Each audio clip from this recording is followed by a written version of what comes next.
Hello everybody, my name is Jade and I've covered several books on this channel, but all the ones that I've covered I was reading for the first time and sort of interpreting as I go along. And for a while now I wanted to cover a series that I already have read and already understand, and I already know vaguely at least where it's going, because I think that the things that I can say are a little bit more valuable, and also because I at least know that I like it before I start reading. And I also kind of wanted to cover a children's book because kids' books are different than adult books, but at the same time, they can be incredibly valuable for learning how to analyze things. If a story is simpler, it's easier to see its structure. And it's even easier when it's a book like this, which I have read approximately 7 times. When I reread this book this week to prepare for this, I remembered all but one of the jokes. And this book is 303 pages long. So that means that the things I have to say about this are, I think, a little bit more valuable. Now, why did I pick this one? I picked this one for a couple of reasons. For one, when I was in the 8th grade, my teacher told me to go to the library and find a book that I could do my final semester project on. And I picked this book called The Girl Who Could Fly. And she said it was below my reading level and to go pick something else. And I picked this. And she read the description and she looked me in the eye and she said, "Jade, do you really like this crap?" And I said, "I don't really know what you want me to do for this project, Miss Jeske." And I ended up doing this project anyway because I was running out of time. And I love the crap out of this book. So even though my reading teacher didn't approve of it, I got way more value out of this than out of the book that she wanted me to read, which was The Outsiders, which we did end up having to read. And I enjoyed The Outsiders, but I read this with a lot more attention. And I think that it's important for people to read books that they actually like, rather than reading books that your English teacher says will teach you important life lessons. I'll get off my soapbox now.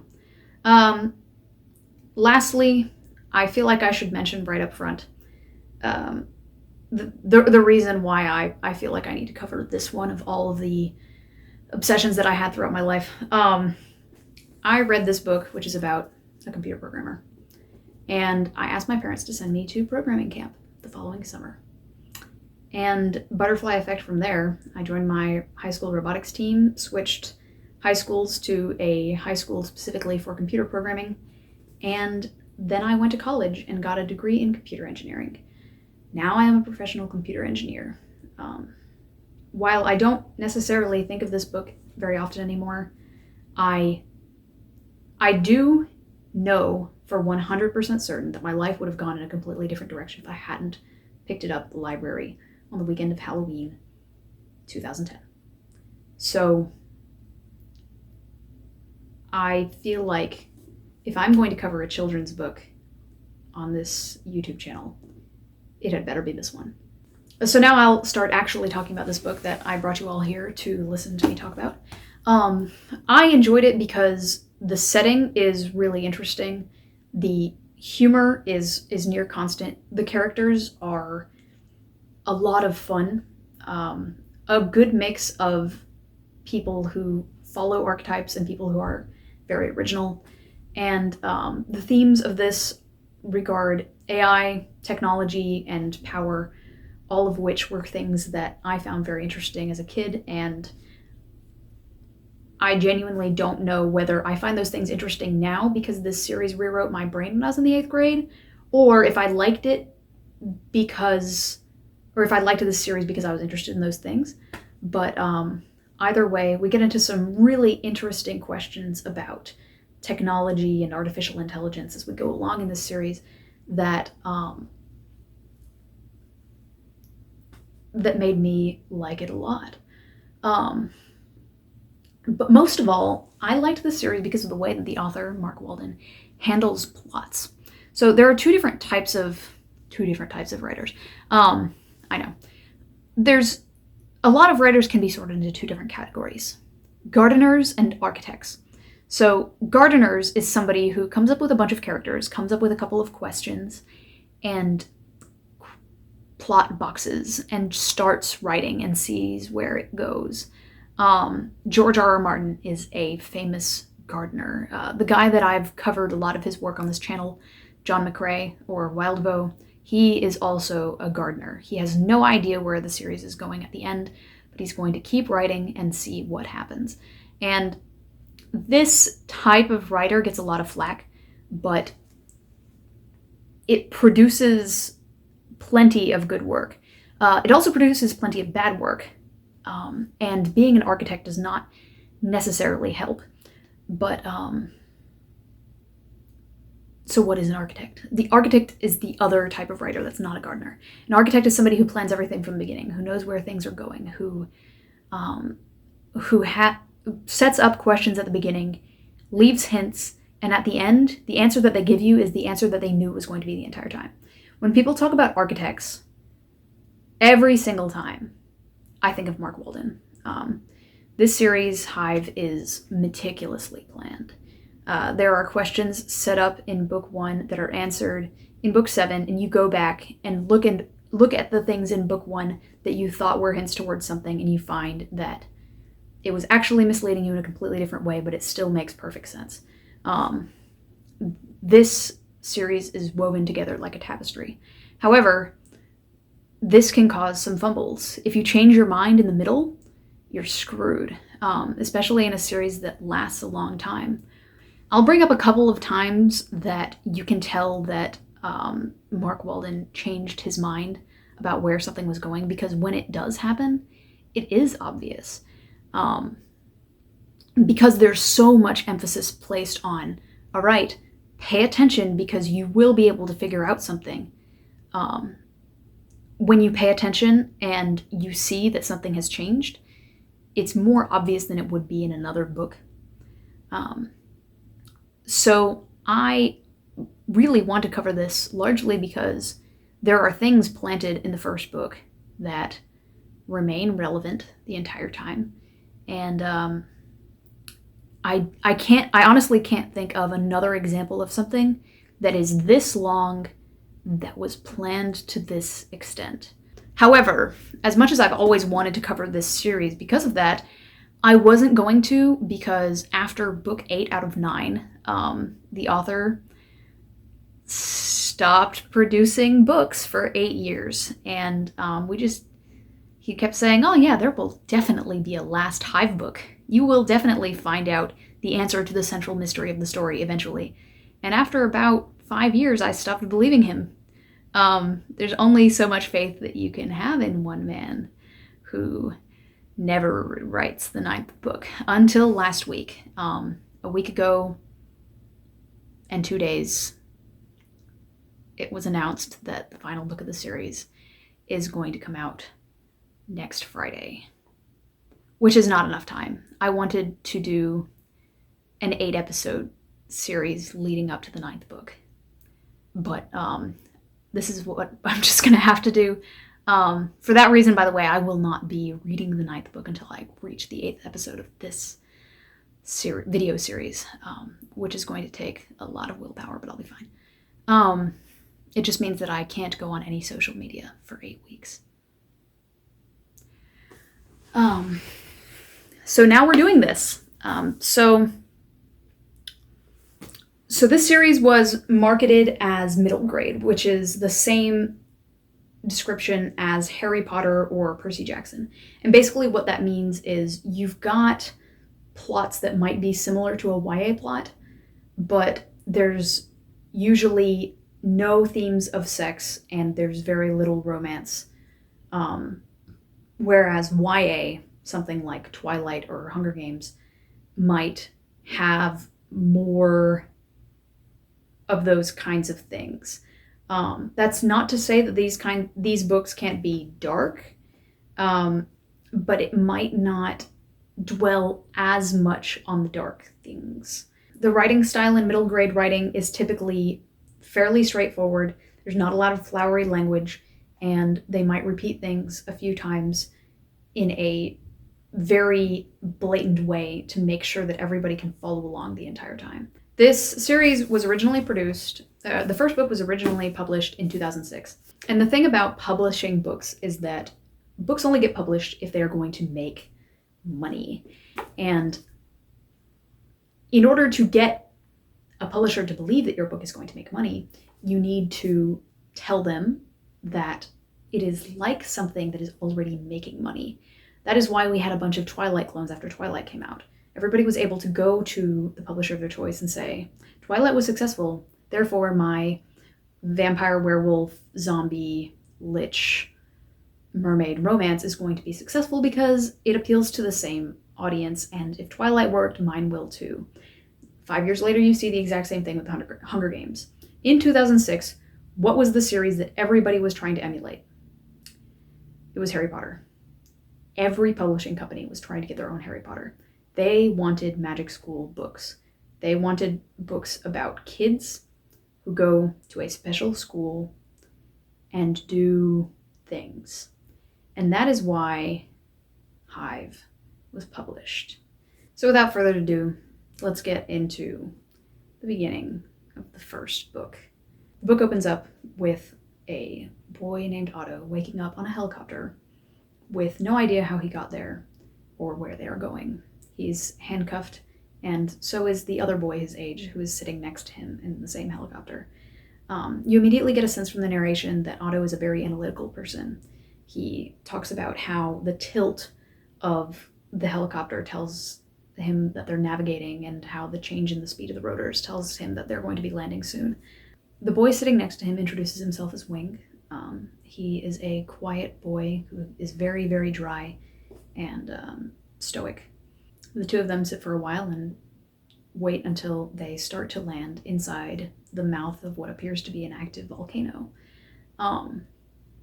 But when they descend into the volcano, they see that there are a lot of other helicopters that are all landing there, and they're inside the middle of a large atrium, and there's a man standing waiting for them. A man dressed in a suit and looking very stately. He addresses them and introduces himself as Dr. Nero. Dr. Nero tells them that they have just arrived at the HIVE, the Higher Institute of Villainous Education, and that they're going to be spending the next 6 years of their life locked on this island. They are not allowed to contact their families, they are not allowed to use the internet or any cell phones, and that they are going to be trained to be the next generation of super villains, not Supermans, a la Megamind. He gives them a dramatic presentation where they get to see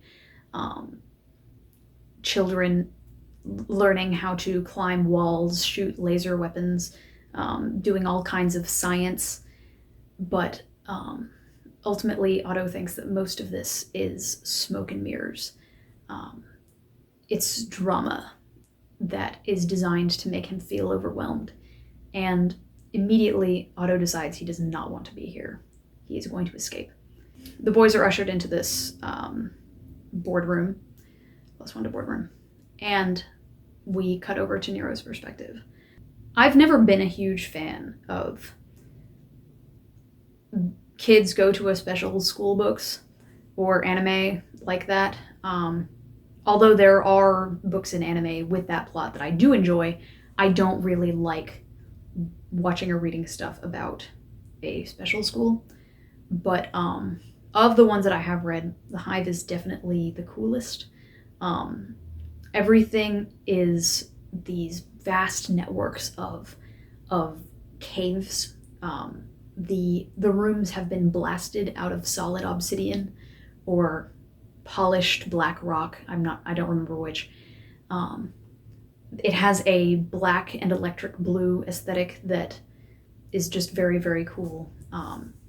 There is, while the science fiction is not particularly hard, there is an emphasis on at least trying to justify everything to some extent. You know, maybe some of these weapons are futuristic. Maybe some of them are very, very futuristic, but they at least hand wave it with some scientific explanation. There's robots, there's AI, there's high-powered laser weapons, but there's not magic. And aesthetically, it's very cohesive. So we get to see into Nero's head for a little bit. He's an older man who runs this school, and he seems like a bit of a jerk. He's very cold. I don't remember when the first time he threatens to kill the children is, but it was probably in their first meeting. He uses drama as a tool, and when that fails, he uses fear. He threatens violence a lot, but he also tries to be inspiring. He talks to Raven, who is another character that we're going to see a lot of, about the new intake of students that they just got. He looks back at the footage and sees that Otto was not wowed by his display of fire and science, so he thinks that Otto is probably going to be a problem child. And also he looks at Wing and thinks that he looks familiar. That's all that's important for now. Raven is an assassin who works for him. She doesn't really appear to do very much assassinating. Well, it says that she's a former assassin who was trained by the Soviets and now just kind of does various tasks around the Hive whenever necessary.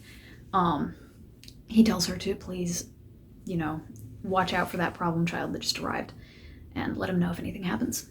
So we cut back to the kids who are in this board meeting with this woman who introduces herself as the Contessa. And it is at this point that I have to tell you what makes this book different than the rest of the series. So, you know how I was saying that this series is architected, not garden? So the format to this is kind of weird. The first book in this series is almost all exposition. Like, literally, probably 90% of the page space in this entire novel is just exposition. And this is done so that we don't have to do that later in the series. But it feels like a really weird entry when compared to the rest. Not really weird, but just like kind of weird.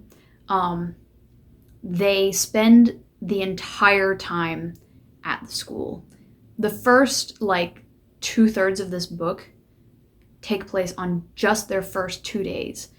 The first 10 scenes are the kids being led around by a teacher and they ask questions about the Hive and the teacher answers.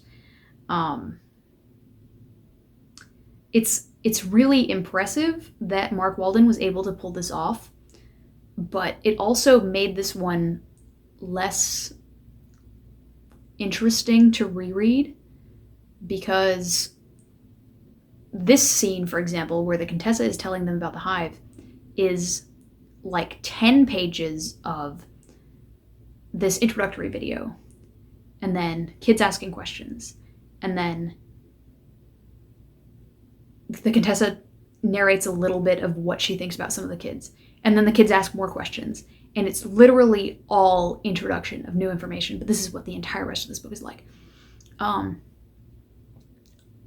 like I said, it's impressive that I didn't notice this the first time I read it, but also it makes it, summarizing it, hard. So the Contessa explains to them that this is a 6-year program and that no, they can't talk to their parents. And Wing starts asking questions about hey, so how do I know that you didn't just kidnap me if I can't talk to my parents? And she said, well, you're just gonna have to trust us. And he's like, I don't want to do that. And so she tells him that he doesn't need to ask any questions. And Wing starts acting really weird. And it turns out, after Otto replicates this and gets the exact same result, that the Contessa has some amount of psychic abilities. She can mind control people. This is the only element of the entire series that is magic. Everything else is justified. The sinister voice is the only thing that is there's no other explanation. They don't try to explain it at all. Just, this woman can control people's minds. she can't teach it to anybody, so it appears to be like some intrinsic ability of hers or inherited or something. She just can mind control people, and it kind of sticks out like a sore thumb in the context of the rest of the series where nothing else like this occurs. But anyway, just know that there is a woman here who can control minds. And so she tells them that no, they can't talk to their parents. They're just going to have to trust them. Yes, your parents did say that it's okay for you to be here. No, you cannot talk to them. No, you cannot leave. And personally, I think that there is no reason why they can't talk to their parents other than it is a display of power. Because, so the Contessa explains that all of these kids are here for a few different reasons. One, their parent is somebody really, really powerful, and therefore the kid is in danger of being kidnapped or whatever, and they need to spend the next 6 years being babysat. Two, their parent is somebody really, really powerful and wants them to also be really, really powerful, so they need to spend this next 6 years being babysat. Or three, the kid themselves has displayed ridiculous levels of being dangerous to society and needs to be, and this comes up later actually in Nero's narration, not here, but the kids need to be basically isolated from society while Nero teaches them how to not be crazy. He calls them petty criminals. He wants them to be controlled. He wants them to be not just like killing people indiscriminately. He wants them to be capable of crime, but not, straight up just smuggling drugs. So all of the kids here are here either because they have a parent who wants them here, or because they did something to catch the attention of the Hive. However, all of them, their parents paid a very large sum of money for them to be here. And they can't talk to their parents to verify this. They were just all unceremoniously kidnapped and shoved into helicopters. So I genuinely think that the only reason they were doing this is to establish effectively power over the children. If the parents said, yes, children, it is okay for you to go here, then the power would come from the parents, not from the school. And the school, as we will see as this book goes along, is concerned first and foremost with being the guiding force in these children's lives. Like, they control everything. They control who meets who. They control what the children are effectively thinking about through subtle manipulation as we go through, which we'll see. They don't let the kids verify with their parents because they want the kids to eventually trust the Hive and forget about their parents, which is kind of messed up. One thing that they talk about is the Iceland branch. So this is called the Pacific branch of Hive. It's on an island in the Pacific Ocean, but it was moved here after the former location of the Hive, which was in Iceland, was destroyed. The Iceland branch we know was founded in the 60s. We don't know when the Iceland branch was destroyed. We know that it had something to do with a kid who knew about the fact they were going to the Hive in advance and then told people about it. But that's all we know at this point. We get to a really interesting scene. We just left the boardroom scene, which is a lot of talking, but then we get to the scene where we introduce two important characters.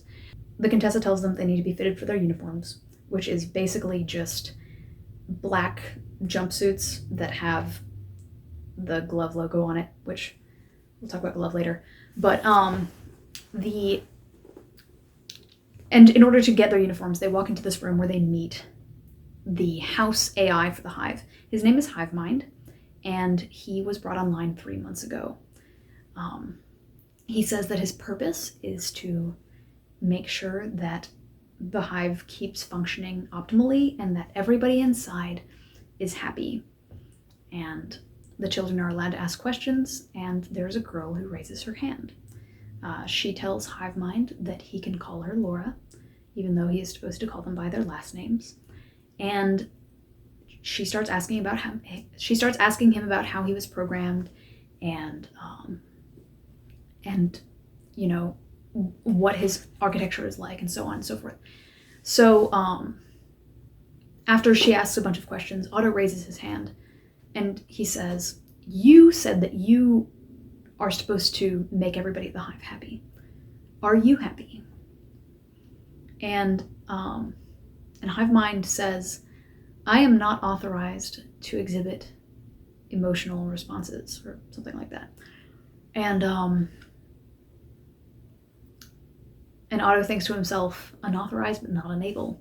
So apparently, Hive Mind is a feeling creature. He's just supposed to act like the robot butler at all times. So the kids are shuffled into like changing rooms, and they're given their uniforms and so on. And while Otto is changing, Hive Mind talks to him and says, "You asked me if I was happy. The answer is no, I am not happy here." Which, when I first read this book when I was 13, I thought this was a plot hook. Okay, we are receiving information. Rereading this, I was like, man, Hive Mind must be really, really desperate to leave, because he just told this to somebody who walked into this place 10 minutes ago, who is, by the way, a 13-year-old. Yeah. Hive Mind doesn't really care about following the rules or not getting caught. He just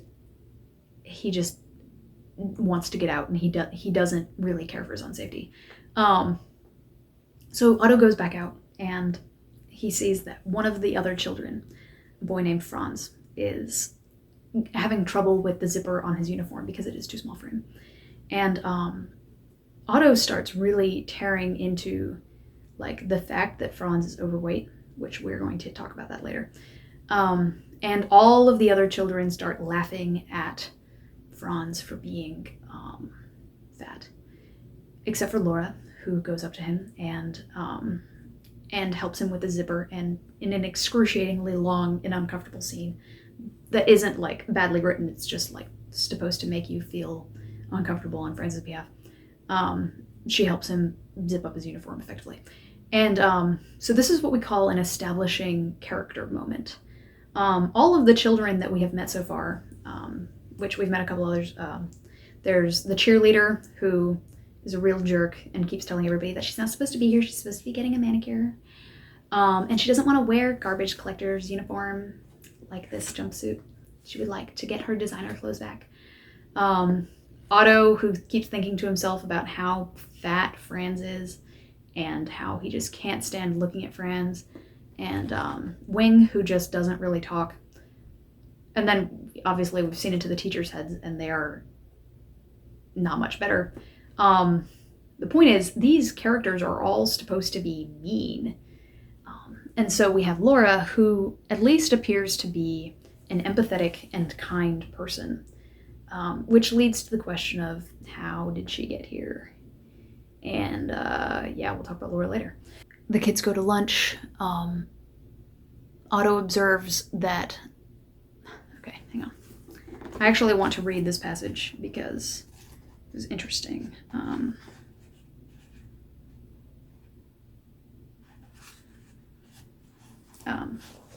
So the cheerleader's name is Shelby.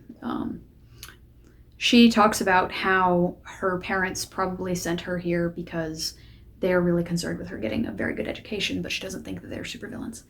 And it says, it struck Otto that Shelby's parents might just have been looking for a school that would keep her under lock and key for a few years, in a secure location a very long way away from them. Still, there was something about Shelby that bothered Otto. He had always been unnaturally good at spotting a liar, and something about her just didn't ring true. He suspected she was hiding something, as if the unpleasant persona she displayed was an act. He resolved to keep a slightly closer eye on her and see if he could get any closer to the truth. This I pulled out because Otto tears down everybody in his narration, except for Laura and Wing. He thinks that Nero is a showboaty guy who is not that powerful, or is not as powerful as he thinks he is. He thinks that Franz is fat and an annoying loser. He doesn't think too much of Nigel, who is another character that we'll get to later. And he starts here to tear down Shelby. But then he stops himself and realizes, she's probably just pretending to be a jerk. But ultimately, just Otto acts pleasant to the people that he interacts with, but he isn't pleasant on the inside. Like, he's just super judgmental, and if any of the people knew what he was thinking about them, they probably would not want to be his friend. But he is good at keeping his thoughts to himself, which is not something that I really noticed about Otto the first time I was reading this. So they're at lunch, and two older boys come over from the henchman program. So basically, students who are not supposed to be intelligent and are just supposed to beat people up, they come over and tell the kids that they have stolen their table. So a normal person would try to de-escalate the situation, because these two boys, Block and Tackle are their names, are like literally double plus the size of any of the children that have just been inducted into the Hive. They're much older, they're much bigger, they're much stronger. But Otto is just like, you know what? I'm gonna pick a fight. So he starts snarking back at these guys and just being as annoying as possible, until eventually one of them picks up his chair and like holds him at eye level effortlessly. And Otto ends up reaching out and doing a Vulcan nerve pinch on him, basically. Wing reveals how he got into the Hive, which is that he's very, very good at martial arts, and he disables the other one. Nero comes over, takes the other boys to the infirmary, and then is like, you guys really are, starting your first day off right, getting into a fight in the middle of the lunchroom, 3 hours into your time here. And Otto says, like, kind of hand waves about it and is like, oh, it won't happen again. But here it says, see that it doesn't. I would hate to have to take disciplinary measures, Nero paused. I don't like to see young lives wasted. He straight up threatens to kill Otto here, which I don't even know what to say.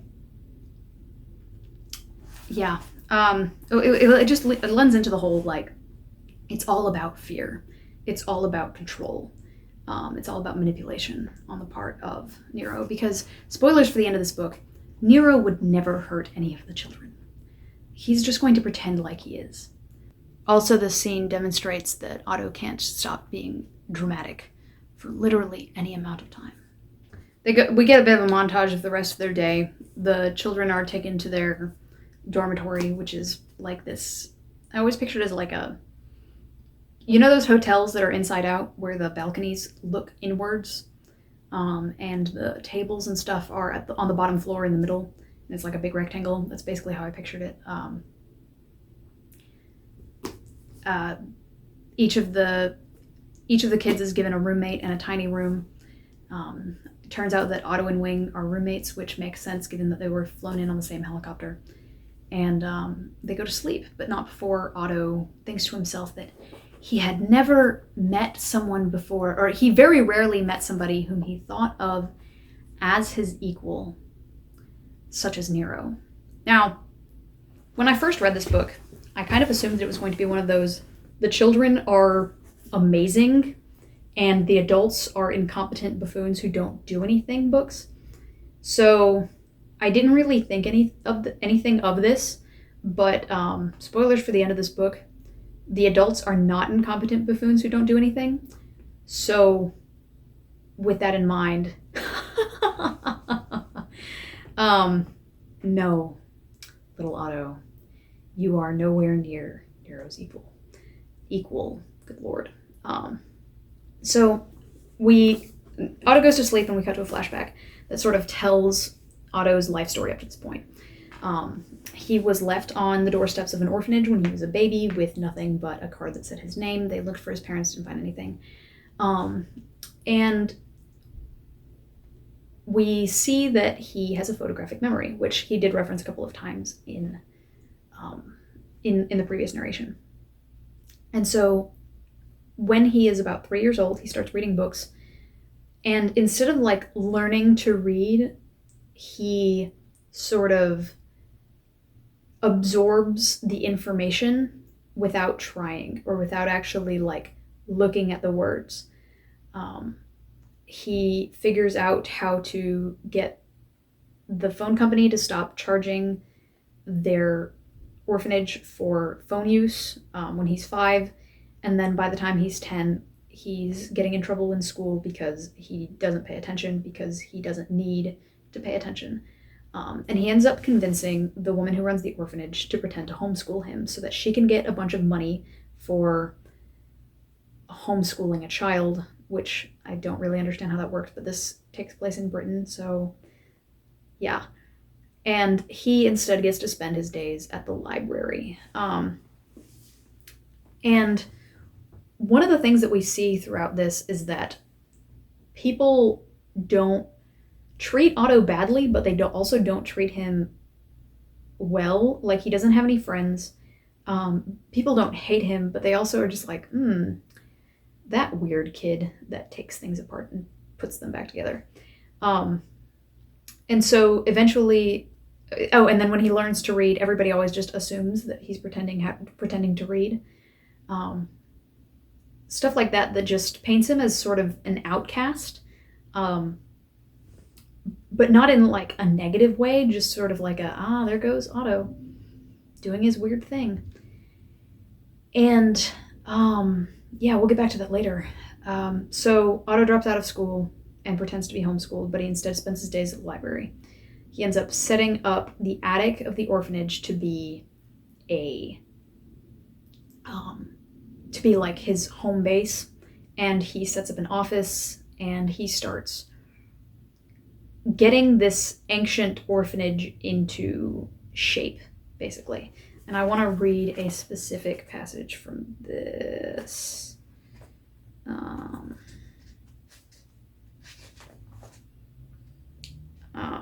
St. Sebastian's, however, had continued to fall into disrepair. There were even some sections of the building that had now crossed the line from being a bit battered and rickety to actually becoming genuinely unsafe. Otto, determined that he would try to arrest this process, had set about a new project of restoring as much of the old building as possible to its former glory. It wasn't that he rolled up his sleeves and got on with the repairs himself, which seemed to him to be dangerously close to hard work. Instead, he employed the services of companies from all over London who seemed all too eager to believe that the British Broadcasting Corporation was making a program about the renovation of the building and understandably provided their services free of charge to such a worthy cause. This new show, Please Think of the Children, was of course a complete fabrication on Otto's part, but he had discovered that one could work wonders with a big lie, some letter-headed notepaper, and an anonymous P.O. box address. The donations from companies did not stop at repair work, though. Over the next few months, the orphanage received free books, DVDs, video game consoles, TVs, stereos, sports equipment, and a host of other well-meaning donations. Otto was not interested in keeping any of these things for himself. He knew that if he could keep the other children at St. Sebastian's happy, then he wouldn't have to worry about them sticking their noses too far into his business or drawing inspectors to the orphanage with tales of inadequate facilities or poor treatment. So here we get basically what is the core of Otto's character at this point, which is he cares about his immediate circle and he is willing to bulldoze everybody else for it. He's willing to effectively con all of these companies to benefit the orphanage, which he doesn't even care about the people inside the orphanage. It talks about how Mrs. McCready, the lady that runs the orphanage, is basically just doing everything for the money. But he does care about the orphanage itself. And we see this later that, once Otto decides that he wants to be friends with Wing, Laura, and Shelby, he is willing to prioritize them above everything else but that also means that he's willing to screw over everybody else for their benefit. It also shows that he has like a really cynical worldview of these companies and the other children and so on, but that cynicism about the people that aren't in the immediate circle of main characters is kind of a staple of the series, and I'm honestly not sure whether to call this a feature of Otto or a feature of the series. Yeah, we'll revisit this because I honestly don't remember if we start to be a little bit more optimistic about the general populace. But at this point, Nero hates normal people, Otto hates normal people, and nobody else really talks about normal people. So, yeah, I don't remember. So then, later on, after all of this has happened, Otto gets a letter that says that he was, that the orphanage rather gets a letter that says they're being shut down as part of this new initiative by the Prime Minister to regulate, not regulate, but they're trying to get rid of like the unsafe orphanages, but clearly nobody actually came and inspected this place because it is probably fine now, because that's what Otto has been doing with all of this conning that he's been doing. So he basically comes to the conclusion that somebody, well, the British Prime Minister to be specific, is using his orphanage or his home for political gain, and therefore he is going to break this person. And that's our boy. So he calls in his two other children that he actually talks to that he respects, but they're not actually friends. Their names are Tom and Penny, and they are like more face-to-face con artists, and they're his age-ish. And he tells them that he needs a bunch of materials, and they go bring him a bunch of like software and parts and stuff, and he builds this little robotic spider. Now, I feel like I should go ahead and, because I actually possess an education in robotics, I should actually talk about the different robots in this and talk about whether they are realistic. So let's talk about the spider. So the way the spider works is it folds up into a ball, and then it like opens up into like the shell opens and the legs come out, and it walks around inside pipes, and it has a wireless connection back to Otto's computer so that he can see what it's doing. All of this totally possible, but very expensive, which is why he has Tom and Penny go get it. My robotics club in college did build a spider robot. It was tricky, but it is entirely possible. The limiting factor in this kind of robot is absolutely the price. Parts for small robots cost astronomically more than parts for large robots, because everything needs to be more delicate. Well, everything is more delicate. It needs to not break, even though it is so tiny. And this thing folds into the size of a ping pong ball, which, while beyond our, like, I haven't actually seen a robot that is this form factor. It's absolutely possible to build a walking robot in this form factor. However, what it does later, maybe not. So Otto goes out to this place where the Prime Minister is giving a speech, and gets a hotel room, pilots the robot remotely to intercept the Prime Minister's teleprompter. Now, what it does is it basically, there's something called a man-in-the-middle attack, which is a term in hacking, but I'm going to use it to explain this.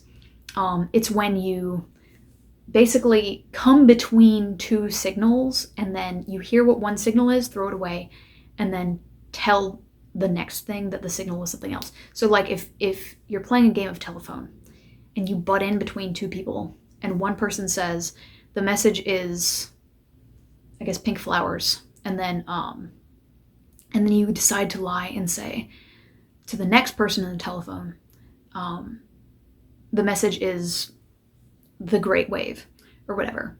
And that means that you are trying to make the original message get lost. So this little robot goes up and connects to the teleprompter, receives the signal and ignores it that's coming into the teleprompter, and then creates its own signal. This is entirely possible. Maybe not in the middle of a speech. Like it's hard to believe that this.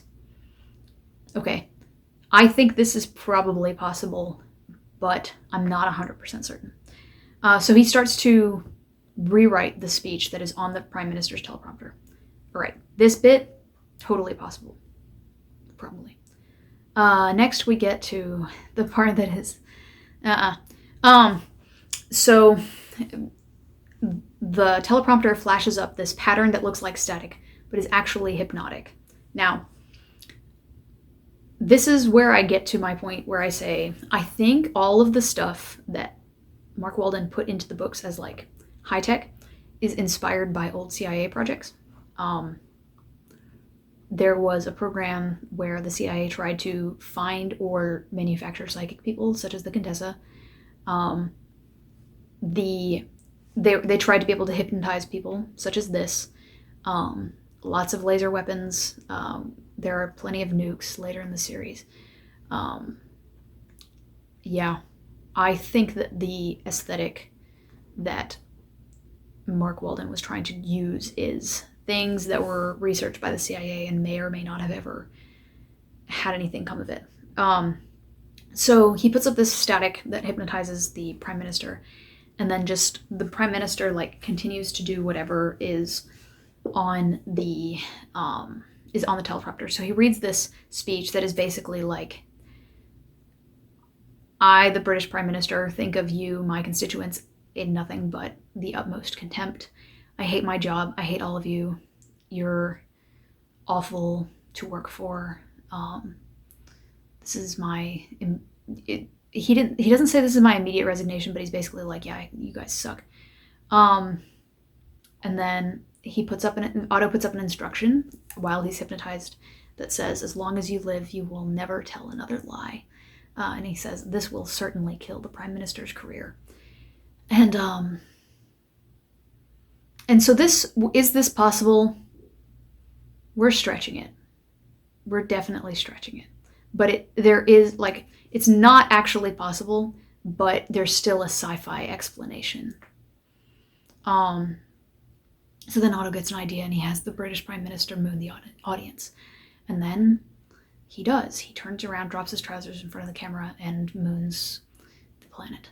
And that's the part where you are supposed to go, I see, this is supposed to be very silly. Even when I was first reading this as a middle schooler, I was like, all right, this is silly. It doesn't really... The fact that he just had somebody moon a camera is very silly, and it tells me that this series is going to be very silly. But it also, at the time, it didn't make me not want to read it, and that's what's important. It just lets you know that, the tone that we're going for is silliness, which is funny because we never get anything near this silly for the rest of the series. The first book establishes that this is going to be kind of funny first, serious later. And then the rest of the series has nothing that is like this basically at all, which is interesting. So then Otto packs up his travel case, basically, prepares to go home, and then he opens the door and finds that Raven is standing outside the door, and Raven shoots him with call it a sleeper. It's just a high-tech, basically tranquilizer gun. And then he wakes up on the helicopter the following day. So that's Otto's backstory. We learned quite a bit there, but yeah. So that's Otto's backstory. So then he packs up his basically his travel case and all of the things that he brought with him for this operation and prepares to go home. He opens the door to his hotel room so that he can leave, and Raven is standing there, Raven the assassin who works for Nero, and she shoots him with a tranquilizer, and then he wakes up on the helicopter the following day. And that's Otto's backstory.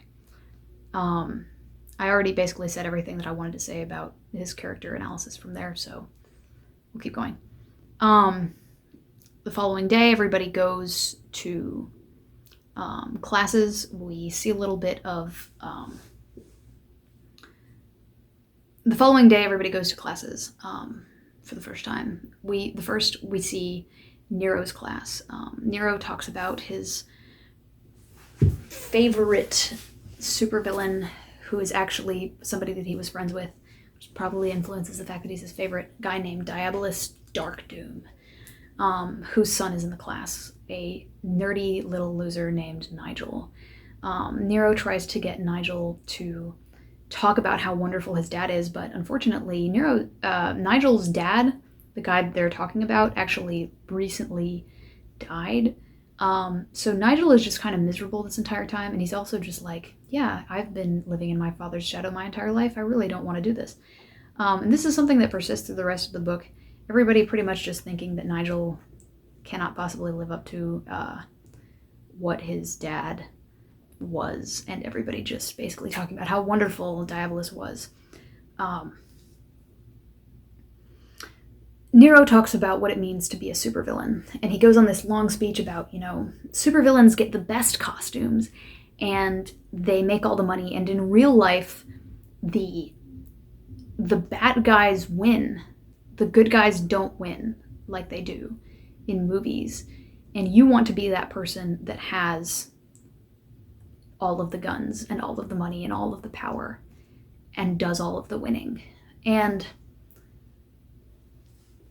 the thing is, this doesn't really ring true, right? Especially for Nero. For one, he talks about having the best costumes, but Nero just wears a nice looking but still entirely normal suit for...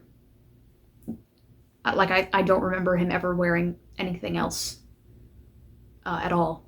And he talks about all of these selfish reasons why you should be a supervillain, but ultimately he chose to be a school teacher, which is famously one of the least selfish careers that you can pursue. He also lives on an island where, even though he is respected by the faculty that works for him and the students, he doesn't ever get to leave, really.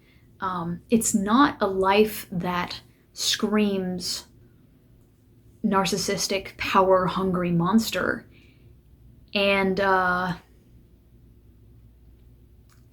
yeah. Next they go into basically PE, where they learn how to use grapplers, which is basically these, they're grappling hooks, except like slightly improved so that anybody using them can be Spider-Man. We see Wing do competently at this. We see Otto do pretty competently because he's able to use his like over-analyticalness to path his way through the rocks. And then there's Shelby, the cheerleader, who does ridiculously well. Does a swan dive and then flips and stuff. And then she tells everybody, oh, it's just because I did gymnastics. And yeah, we'll come back to that. But it shows us that Shelby is a person who shows off. Even when she's supposedly trying to appear a certain way, and she keeps talking about how I'm not supposed to be here. She can't resist showing off, which makes her very, very similar to Otto. And probably later in the series, I'll get into a long dissection of how Otto and Shelby are very similar, but not right now. Then they go on to their technology class. I'm starting to realize that this book is longer than I anticipated. There's not... I read... When I was covering a previous book in this podcast, Pact, I was reading about 300 pages per week, but less happened. There's a lot of scenes in this, and they're all important, and I'm skipping a lot. So next we go to technology class, which is one of the more important scenes. The kids are given a schematic of something that looks really, really complicated, and Otto is paired up with Laura, the nice one who was interested in robots the previous day. Let me read this bit. Because Laura's introduction is a lot of distilled information, and she's very important, so we have to understand her. Blah,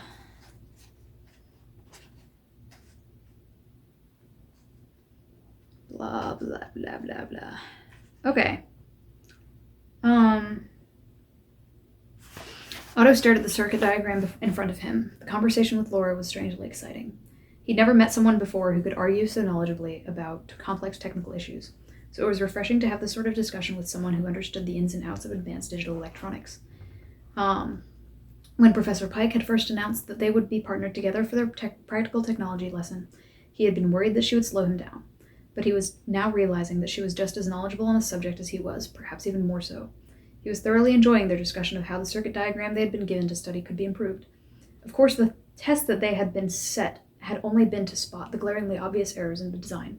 They had found all of those within the first 2 minutes. So the important thing here is that in Otto's previous life at the orphanage, everybody treated him like he was the greatest slice of bread they had ever seen. I totally just mixed metaphors there, but he didn't have anybody who was smarter than him, and therefore he thought of himself as the best, which is why he's so judgmental. There's another Kids Who Go to a Special School series called My Hero Academia that features a character who was born with this like ridiculously amazing superpower, and he turned into a jerk. Bakugo, if you read that. Everybody his entire life tells him, wow, you have the most amazing superpower. You must be the next future Superman, basically. And he develops a giant head about it, becomes a school bully, and is generally just a jerk. And that's kind of the path that Otto was on, just like with a different set of behaviors attached. He's more manipulative and less loud. So him meeting Laura here, who is actually better than he is at the thing that he thinks of himself as being, which is an engineer, is very, very important to him not becoming an asshole. Is very, very... Him meeting Laura here, who's better than him at something that he prides himself on, is very important for his character development and for him to not turn out to be a psychopath when he grows up.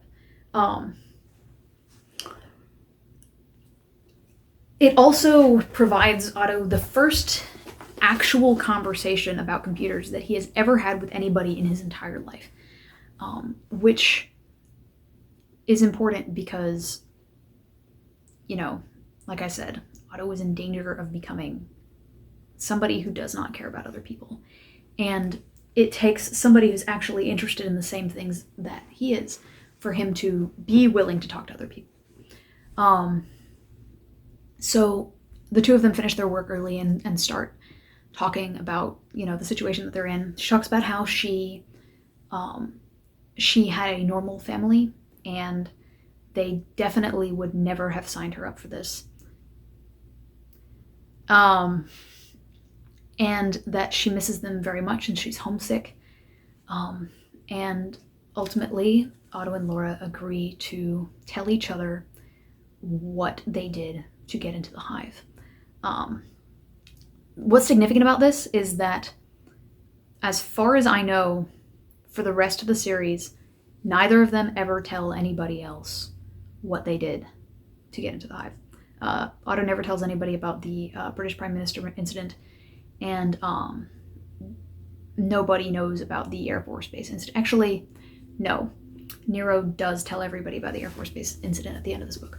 Anyway, so Laura says what she did, and she's very, very embarrassed about this. She doesn't want to tell anybody. She makes Otto swear up and down that he's not going to make fun of her for it. She heard that a bunch of the girls in her class were talking bad about her behind her back, so she hacked into a local American Air Force base, which she lives in Scotland, so the Air Force base that was American is not her country's Air Force base, basically. She hacked into an American Air Force base and used their surveillance equipment to listen in on what these girls were talking about her behind her back. So what did we learn about Laura here? 1, she cares about what other people think of her. 2, she does not think about consequences. She does things and just assumes that everything's going to be okay. I wonder if that will ever come back.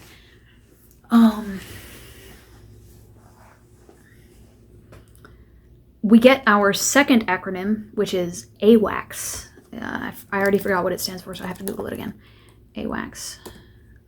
It's Airborne Warning and Control System, which is a surveillance plane thing that the American Air Force uses.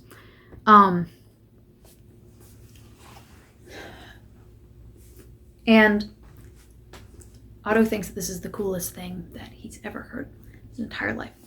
And by the end, and then he tells her what he did, and she's totally wowed by it, and so on. And it's clear by the end of the scene that Otto likes Laura very much, in the romantic sense. And when I first read this book, I was not happy about the fact that we were going to have a love story in it. Because, well, for one, at the time I was also reading Maximum Ride, which is the poster child for poorly written romances in middle-aged novels, or middle-grade novels. But also I just didn't really care for, I didn't want to read romance. I didn't think that it was going to be executed well. And I was frustrated that Laura seemed to be female Otto, just the exact same as him, but a girl. However, I do feel like pointing out here that I couldn't have been more wrong. When I first read this book, I was not as practiced at reading things. They are actually very different. The only thing they have in common is that they both like computers. So I wrote it out. They seem like a good match. She's insecure about her own decision making, but he is overconfident. He's judgmental, but she is kind and giving. No one seems to have ever told her that she's cool before. I think I mentioned this, but I speculate that the reason they were talking about her is because they were calling her some kind of nerd. She seems very insecure about her involvement with computers. Otto was always praised for his computer use, whereas Laura seems to have been shunned for it. Whereas no one has ever told Otto that he isn't the greatest before. And later on in this book, Laura makes fun of him for various things several times, which is, like I said, healthy for him, a person who has never been made fun of. He's an orphan, and she values her family. He never experiences homesickness, but she always talks about how homesick she is. So they both have basically opposite character traits, but they get along very well, and they and ultimately, I guess my bias from reading the rest of the series and knowing where this is going is showing here, but I didn't think this was handled poorly at all. The other thing that I like about the relationship between Otto and Laura is that while it is very important to Otto as a character, and Laura is an important character, and so on. I never feel like it's too much about the two of them. They are two characters who like each other out of a large cast, okay, out of a medium-sized cast, and that gets as much attention as anything else. It doesn't overtake the story. So, yeah. Anyway, next we go to stealth and evasion, which is taught by Miss Leon. So first we need to derail the conversation and talk about Miss Leon. Miss Leon is a cat. Or rather, she used to be the stealth and evasion teacher, but she got her consciousness swapped with a cat during one of another professor's experiments.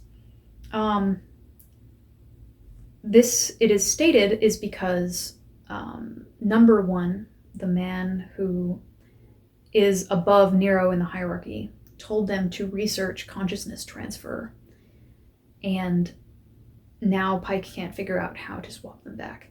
I bring this up because the idea of consciousness transfer is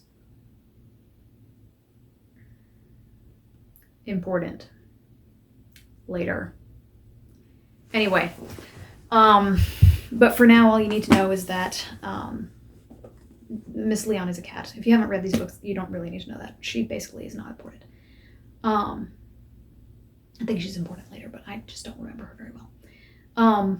Miss Leon talks is giving them some lecture, and Shelby, the cheerleader, isn't paying attention. And so Miss Leon gets mad and outs her in front of the class as the famous jewel thief known as the Wraith.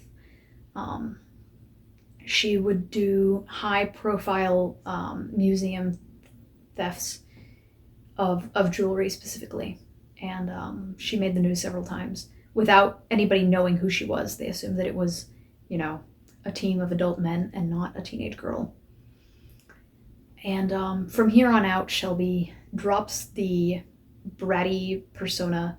Otto notes that her voice immediately changes. Her Valley Girl inflection completely goes away, and she becomes a mature, competitive, proud person that we will talk a lot about in the next book, but ultimately we just don't have enough time to analyze Shelby today, which makes me feel very guilty. Anyway, what's next? Also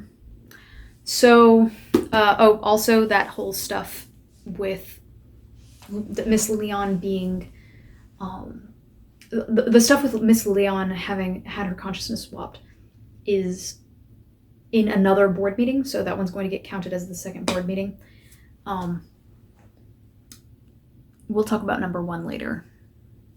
Anyway,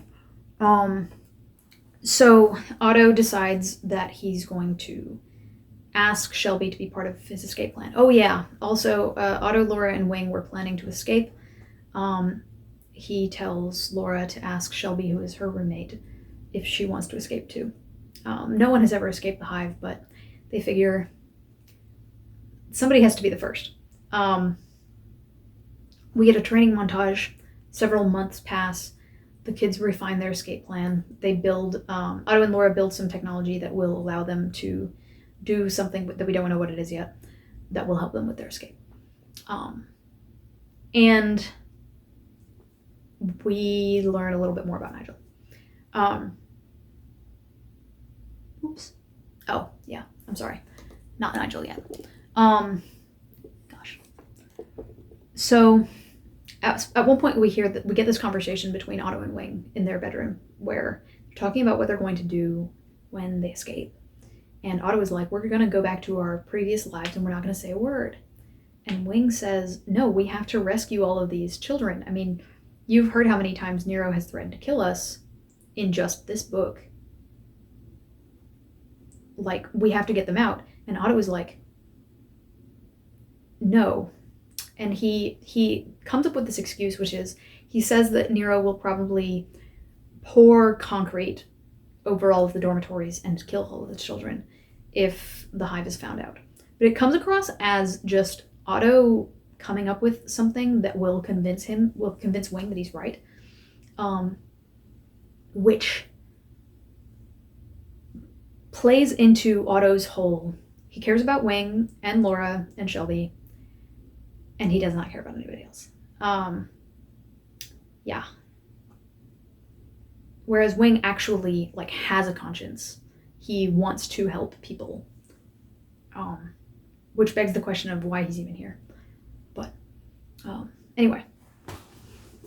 So they go talk to Nigel, and Nigel seems to be actually suffering. Like, everybody else has found something that they can do to contribute to the Hive.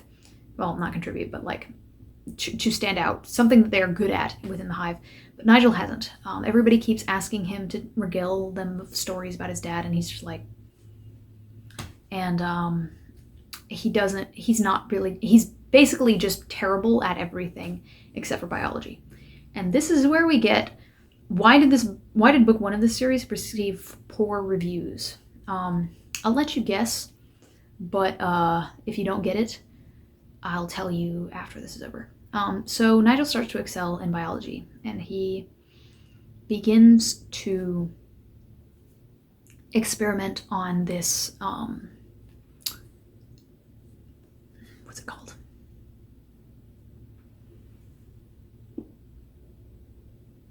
Venus flytrap. He begins to experiment on this Venus flytrap that he names Violet. And he genetically engineers Violet to be very intelligent, and eventually she develops a taste for human blood. But Nigel is in denial about this, and he's just like, no, she's a sweetheart. Yeah. So he shows her to Otto and Wing one day, and Wing almost throws up, which is entertaining. But Wing asks Otto if they should take Nigel with him, but Otto says no. He says, I don't want Nigel to slow us down. Which what's interesting here is, so the 4 that are escaping appear to be actually the 4 best Alpha students. Alpha is the program that they're in. Out of all of them, all 4 of them are the best in the program at something, if not multiple somethings. And Nigel is pretty good at something, which is cool, but he's suffering. And so Wing is like, we have to help him, he's suffering. And Otto is like, I must prioritize the 3 people that I care about, actually. And that means we're going to leave Nigel here to suffer. When I was first reading this series, I thought that it was spineless. I thought that, they're not going to show Otto being a bad person because we can't have the protagonist be a bad person. But now that I'm rereading this, he's actually quite flawed. And I like it. He's realistically mean for a 13-year-old. Like, he's not some serial killer, but you can definitely see like the seeds of darkness within him. That sounded really dramatic. Otto is judgmental. He doesn't always help the people who really need it, and it's not so much that he's selfish, but he prioritizes the people in his immediate circle.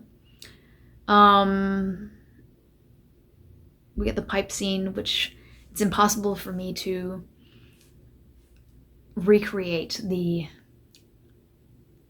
awe of the pipe scene, which is generally considered to be the funniest scene in the entire series. But basically, Block and Tackle, the 2 older boys who were beat up by Otto and Wing in the first day, corner them in a hallway and basically tell them that they're going to kill them. So Wing is like, all right, Otto, stand back. I'm going to handle this. And he gives them this badass speech about how there are...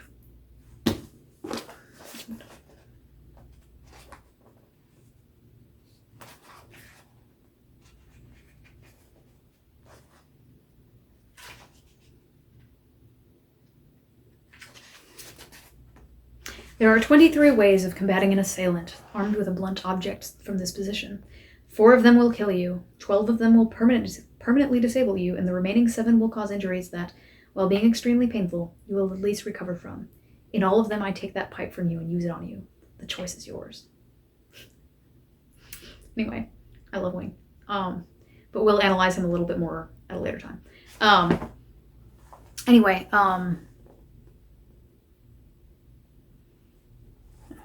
but he's confident, but he's not a show-off. He seems to be here for something relating to his parents because Nira thinks he looks familiar, and he does know who Diabolus Darkdoom is, but he's still trying his best. He's not just coasting on the fact that he's here because of something related to his parents. He's very different from the other 3 in that he seems to have common sense. Shelby's not too bad with common sense, but Otto and Laura are both disasters. So Block and Tackle attack them, and Wing gets the pipe. I'm sorry. Okay. I love Wing. He's a very cool character. He is confident, but not like overconfident like Otto and Shelby. Unlike the other 3, he seems to have been installed with the common sense module that Shelby has a little bit of, but that's it. But Wing, it's stated that he's there for some reason related to his parents. We don't know what yet, but he doesn't seem to be coasting on the fact that he's related to somebody important. He seems to actually be doing his best. Wing's a really cool guy, and there's a reason why he's Otto's first friend. Yeah. So one of the older boys drops the pipe, and Otto, thinking that he will help, grabs the pipe and tries to be intimidating, and he says, "Wing, catch!" and he throws the pipe at Wing, and Wing turns around and then catches the pipe square in his forehead and just blacks out. So now Otto is left to face these 2 way older boys. Otto has no martial arts experience. He can't use the Vulcan nerve pinch on them twice, and he's also implied to be very, very scrawny and short. So he starts trying to recreate Wing's badass speech, and it sounds lame as heck. But eventually, the boys run off. They see something, they look at him, and they appear really afraid, and they run away. And he's like, "What is this? Why did they run away from me? Am I actually that intimidating?" It turns out that what it is Raven, the assassin that works for the school, dropped down behind Otto and made threatening gestures at the 2 boys. Which is a scene that is very, very epic if you read it, and not very epic if I retell it to you. So Otto takes Wing to the infirmary, and then back to the dormitory where the 3 other children make fun of Otto for several pages, which, again, making fun of Otto is important so that he does not think that he's better than everybody else. Because throughout this entire book, most of Otto's narration is just thinking that he's better than other people. So that needs to be corrected. So that night, the kids are escaping.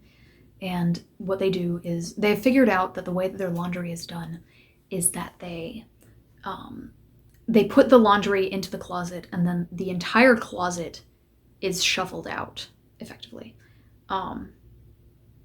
the following day with a fresh uniform. It's unknown how many uniforms get swapped out, but there's like a 3-second switch between the previous closet and the next one. So they climb into their closets, and they are put into this, basically like the scene from Monsters, Inc., where where there's all those doors. There's a bunch of closets, and they're in these like, cover the book. They're in these like boats boat-looking things that are actually the closets, and they're on these treks. And they're planning to go they're planning to travel through the laundry chute, get off somewhere, and then make it to this submarine pen, which Otto saw the schematics for on Pike's desk. And so they do, and where is it?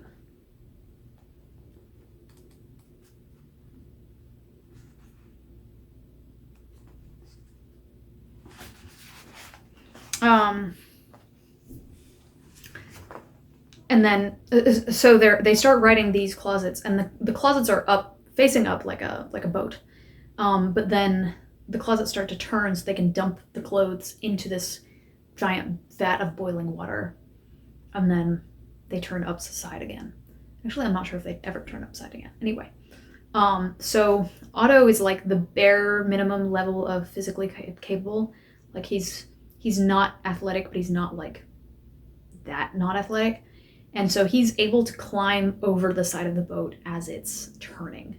Wing has no trouble with this. Shelby has no trouble with this. But Laura falls almost into the vat of boiling water. And so Shelby catches her wrist, but her wrist is slick with, steam rising up from this giant vat of boiling water. And she almost drops her, so Wing runs over and catches the other side of Laura, catches Laura's other hand, and they haul her up. And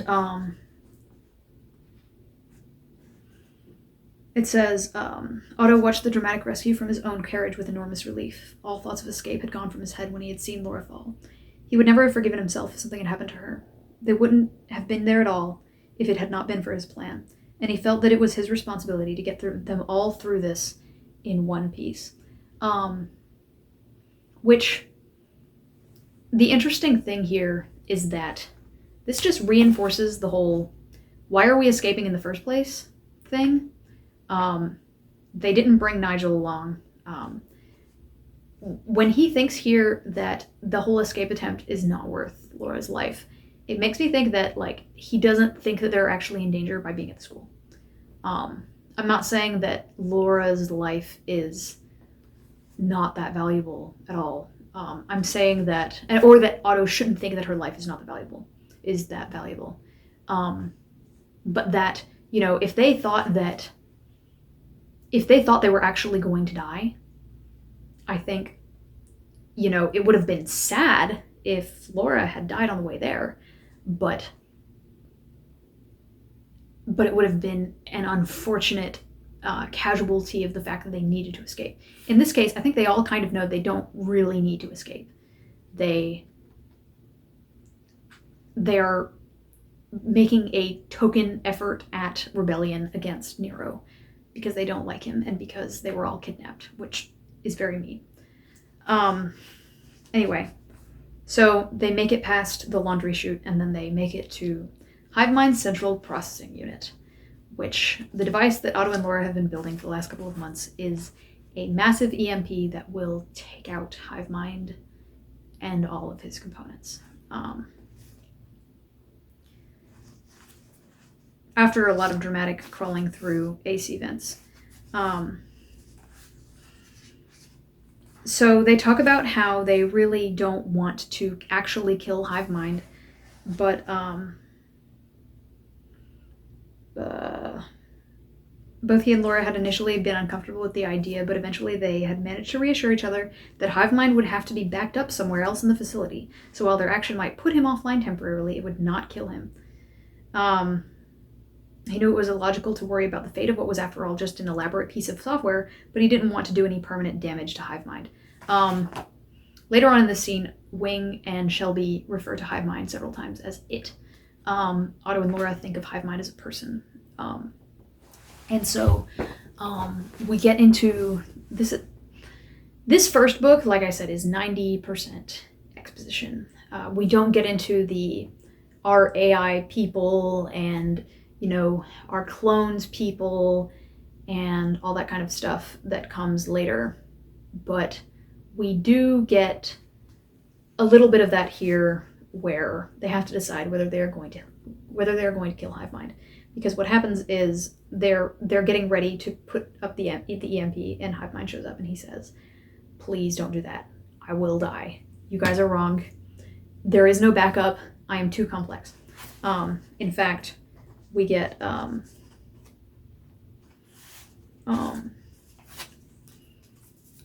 well, they'll have to recreate you. They can do that, can't they? Laura suddenly sounded less sure of herself. Indeed they could, Miss Brand. That would not be me. They could create an entity that is identical to myself in every respect, but it would be a new and separate consciousness from my own, Hive Mind explained. I would still cease to exist. So I do appreciate the fact that Hive takes the stance that a duplicate is not the same as the original. So if you kill somebody and then clone them, their clone is a new person. And we're going to get a lot more on that later. But not right now. Anyway, I probably shouldn't say we're going to get a lot more on that later, but okay. I appreciate the fact that Hive takes the stance that if like, for example, if you kill somebody and then clone them, the new person is not them. It's a new person, even if they are a clone. There's only one of each person, no matter how many DNA copies you make or how many copies of the code that you make. Yeah. We'll probably see something like this later. So at this point, Laura starts telling, Wing and Shelby start telling Otto, just kill him. Just hit the EMP, kill the AI. He's not a person, he's a machine. And Laura is like, no, you can't kill him, he's a person. This is wrong. Otto starts to have like a crisis where he goes, shoot, we have to get out of here. But, we can't do that unless we find a way to solve this Hive Mind problem. And so he decides to try to get Hive Mind to cooperate with them. So he starts to talk to Hive Mind, and it becomes clear that he's very, very good at communicating with Hive Mind. He starts to ask questions about Hive Mind's like prime directive and so on, and starts leading him towards a logical conclusion that the only way that he can complete his prime directive is if he helps them escape, because they are not happy here. If they are going to be happy, they need to escape, and so on. But he leads Hive Mind through this like step-by-step process where he explains everything, makes sure that Hive Mind agrees with each statement, and moves forward, which is just very interesting. So Hive Mind agrees to help them on one condition, and he dramatically pops a little device out of his central column and says, "I am coming with you." So they're like, okay, well, I guess we're going to bring Hive Mind with us. Wing and Shelby think this is a terrible idea because they think that Hive Mind will betray them. Laura is just happy they're not committing murder. Otto just is happy because they are continuing on this mission, I guess. Several times he thinks that he needs to save Hive Mind because Laura will never talk to him again. Now I have a question. He thinks they are all going to go home after this. Why does it matter if Laura never talks to him again? He will never see her again. They don't live in the same... They live in the same country, but they don't live in the same... Like, he lives in Britain, she lives in Scotland. They'll never see each other again, probably. If she's angry with him, does not matter. Again, I think that he knows on some level they are not leaving the island. Also, this is number 2 of Otto making major decisions based on trying to impress Laura. So they go along. Hive Mind directs several security patrols to not intercept them and stuff like that. And eventually they reach their goal, which is the submarine pen. And when they get in there, it is a big concrete box. And Nero is just sitting there waiting for them. The submarine pen was fake. In fact, everything that has happened up until this point in the book has been a complete fabrication on the part of the adults at the school. Otto and Laura were paired up in the technical class to make sure that they would try to escape together if they tried to escape. Shelby was outed as a jewel thief in front of the entire class, so that presumably Otto, Laura, and Wing would ask her to go along with them. Pike leaves the plans on his desk, knowing that Otto will come to his desk later, because he knows that Otto has a photographic memory and will see the plans that have this fake submarine pen on it. Everything was an utter fabrication. Basically, it seems like they knew that these 4 kids were going to try to escape it, and for convenience, had them manufactured a way for them to all escape together, which is just, it shows a couple of things. One, no, Otto, you are not equal with Nero. You are 13. Nero is like, we don't know how old he is. 2, the kids are completely outmatched. But 3, we get this passage. Nero says, I have only one question that I would like to ask each of you. Where exactly did you think you were going? What promised land lay beyond the walls of the school that you were so desperate to escape to? Miss Trinity, Shelby, you perhaps wanted to return to your life of pilfering gaudy baubles, an utter waste of your considerable talent, incidentally. Mr. Fanchu, what exactly did you think your father would do when you returned? Greet you with open arms, perhaps, or just send you straight back here, the place which he has apparently chosen for you? Basically, Nero is making the point that there is no escape, but B, they should want to be here, which is kind of odd because Nero has literally threatened to kill them probably 4 or 5 times in this not very long book.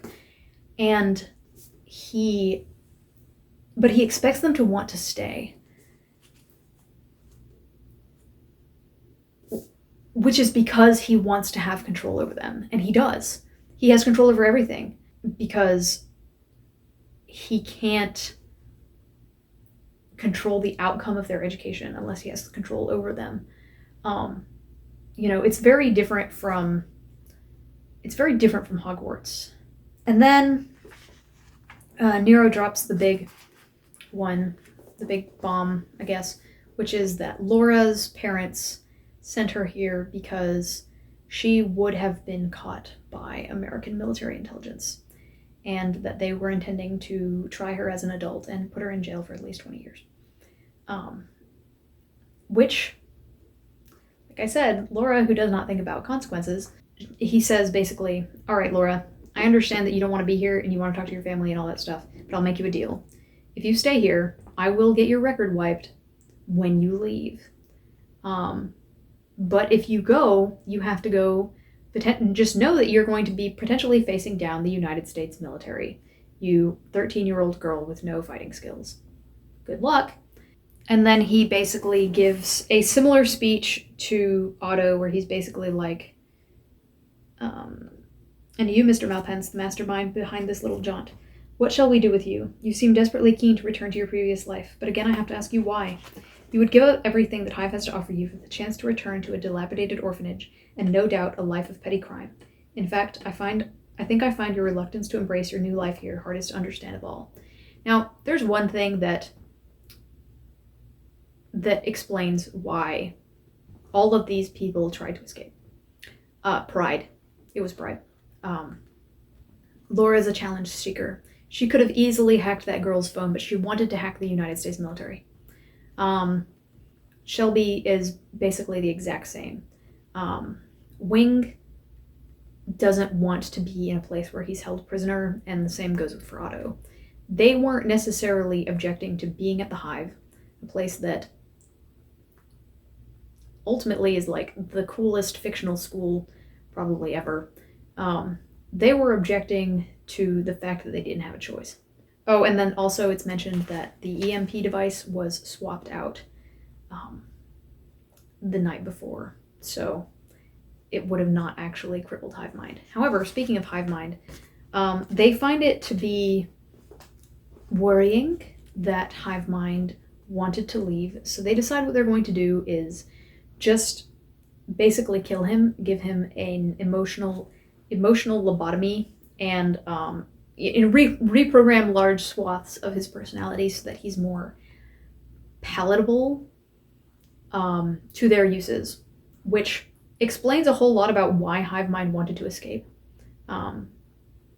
He doesn't really describe why he wants to leave, but everybody seems to have contempt for the fact that they have an AI.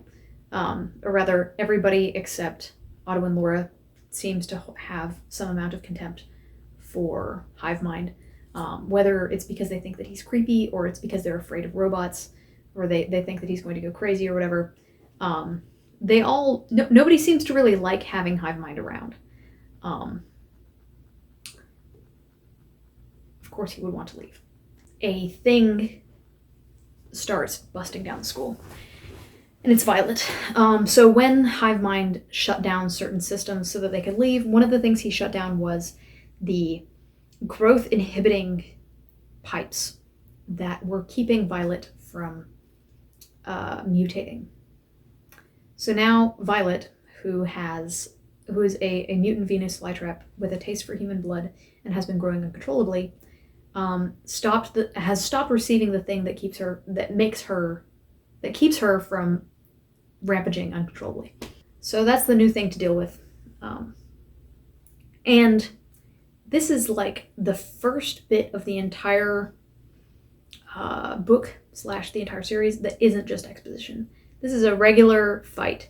A bunch of squads of guards are sent in who are just like killed mercilessly, and their blood goes everywhere.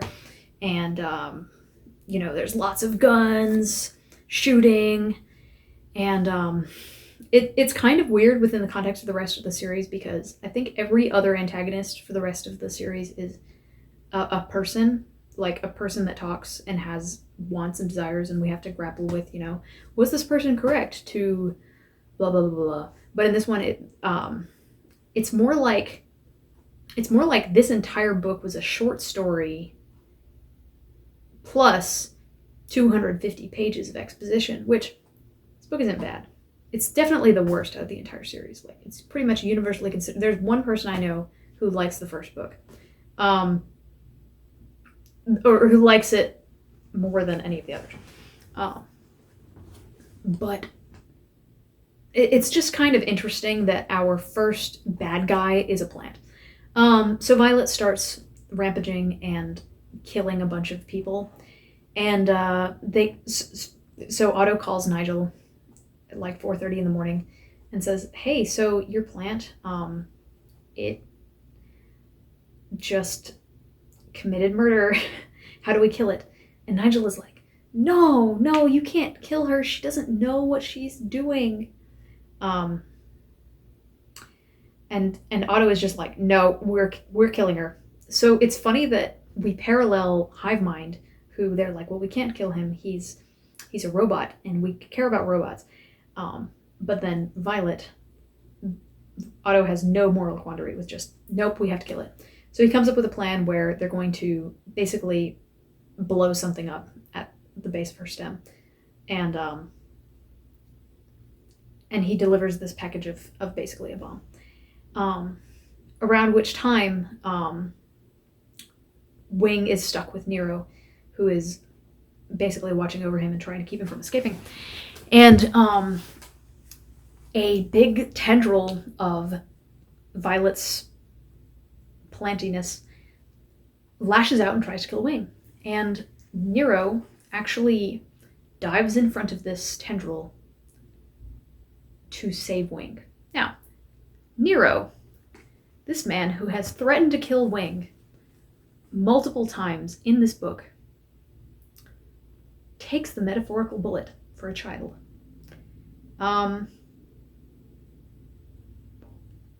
I think that Nero might be lying about being a jerk.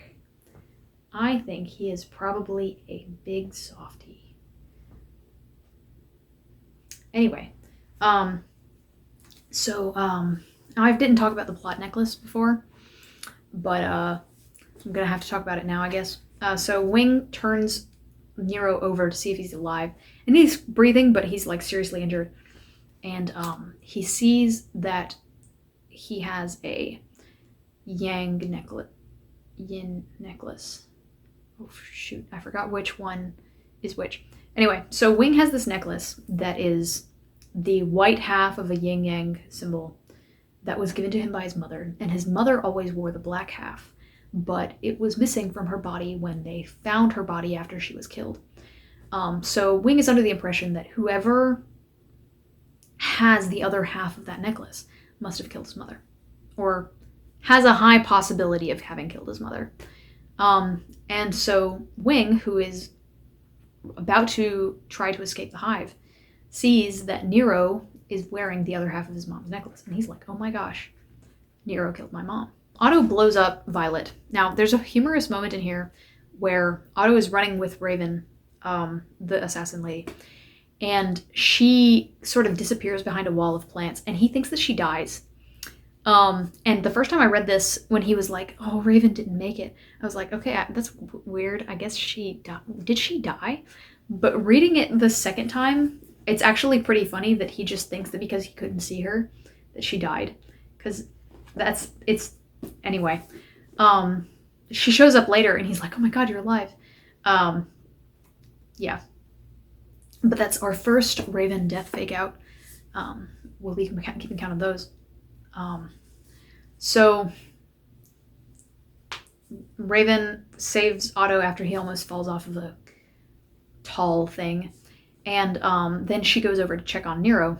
And during this time, Nero has called in a bunch of helicopters to get ready to evacuate the students in case something in case they are not able to stop the rampaging plant.